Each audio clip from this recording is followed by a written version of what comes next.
જય માતાજી, જય હિન્દ, જય જય ગરવી ગુજરાત, જય કિસાન મિત્રો, જે રીતે મોરબીમાં જે ખેડૂતો ઉપર પોલીસ દ્વારા અત્યાચાર કરવામાં આવ્યો છે,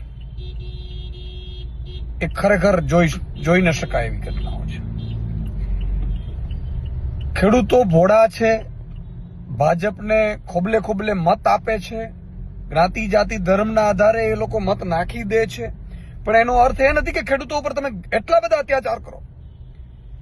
આજે કંપનીઓ જે થાંભલાઓ નાખે છે, એ કંપનીઓ થાંભલા નાખે છે તો કંપનીઓ તો પોતે પ્રાઇવેટ છે, પોતે કમાશે રૂપિયા અને ખેડૂતોને વળતર આપવામાં એના પેટમાં દુખે છે.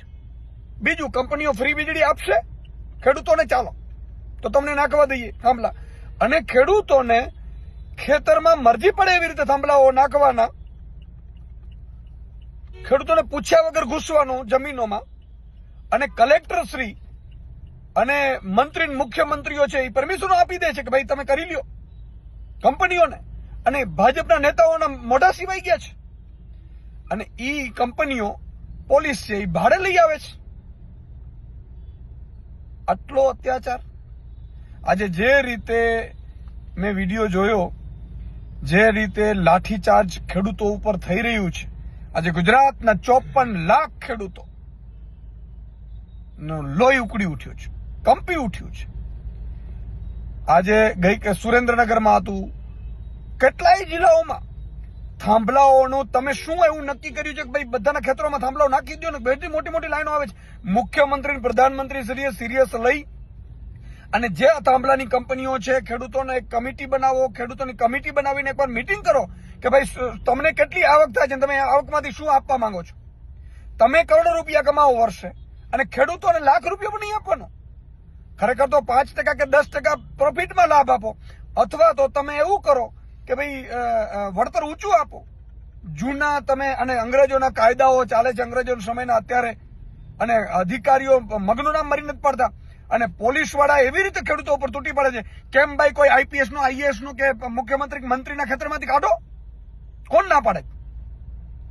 મુખ્યમંત્રીના ખેતરમાંથી કાઢો જોઈએ, અને મુખ્યમંત્રીના દીકરીને આવી રીતે ઉપાડો જોઈએ, ટીંગાટોળી કરો જોઈએ.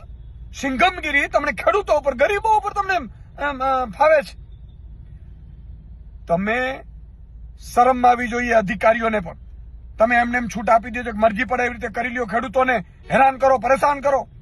ખેડૂતો શું ના આપે? અને બધા લોકો એવું વિચારે છે કે ખેડૂતો માનતા નથી, ખેડૂતોને બહુ ઊંચા વળતર આપે છે. કંપનીઓ મેં સાંભળ્યું છે નેતાઓના ખિસ્સા ભરે છે, અધિકારીઓના ખિસ્સાઓ ભરે છે, મેં સાંભળ્યું છે. તો તમને મળી જાય અને ખેડૂતોને ન મળે, અને તમને ન મળતું હોય તો તમે આવી રીતે કરો ખરા? મુખ્યમંત્રીને મને એમ કહો કે ફંડ કે ચૂંટણી ફંડ કે મળે છે કે શું આમાંથી? જો ન મળતું હોય તો તમે એટલા બધા શું ઉભરા આવી જાય છે કે જે તમને મત આપે છે ખેડૂતો, એને તમે મતની કિંમત નથી કરતા, એના ઉપર અત્યાચાર કરો છો, એની મતની તમને પડી નથી. અને બીજી બાજુ કંપનીઓ માટે તમે આખો તંત્ર ઉભો રાખી દો છો, પોલીસ, કલેક્ટર, એસડીએમ, અને પછી એમ કે છે બધા ખુલે આમ કે જાઓ તમે કોર્ટમાં, અને અદાલતોમાં પછી કેસ ભરાવે. અને જેટલા પણ નેતાઓ હમણાં ત્યાં ગયા, ખેડૂતો ગયા, એને બધાને જેલમાં નાખી દે છે. આ અત્યાચાર 54 લાખ ખેડૂતોના આત્મસન્માન ઉપર ઘા છે. 54 લાખ ખેડૂતોને વિનંતી કરું છું કે એક થાઓ, બધાએ નક્કી કરો કે ભાઈ પૂરતું વળતર અથવા તો આના કંપનીઓના નફામાં પ્રોફિટ. સરકાર શું, સરકારનો બાપ પણ ઝૂકવું પડે. અને સરકારમાં બેઠેલા મંત્રીઓ, ધારાસભ્યો, સાંસદો, મુખ્યમંત્રીને મારી વિનંતી છે હાથ જોડીને કે ભગવાને તમને મોકો આપ્યો છે સરકારમાં બેસવાનો, ત્યારે આ લોકોના લોહી ચૂસો નહીં, એમની સાથે મીટિંગ કરો, બેસો, અને કંપનીઓના નફા જોઈ લ્યો, અને એ નફામાંથી શું મળી શકે અમને એ જોઈ લ્યો. તમે કોન્ટ્રાક્ટરો ભાજપના જે મેં સાંભળ્યું છે, ઈ કમાય, અધિકારીઓ કમાય, નેતાઓ કમાય, લોકલ ધારાસભ્યો, સાંસદો, મંત્રીઓ, મુખ્યમંત્રીઓ સુધી જે મળતું હશે એ ખબર નથી. એમને કઈ વાંધો ન હોય તો જ ને, નહીં તો કેમ અવાજ ન ઉઠાવે ભાઈ? તો મારા ખેડૂતોને પણ યોગ્ય વળતર આપો, પછી એના ખેતરમાં જાઓ, એવી મારી વિનંતી છે. ખેડૂતોને પણ કહું છું કે એક થાઓ. બધા ખેડૂતો છે એ આને લઈને પોતે વિડીયો બનાવે, કોમેન્ટ મૂકે, જરૂર નથી બધા પહોંચીએ. જય હિન્દ, જય ભારત, જય જય ગરવી ગુજરાત, જય કિસાન.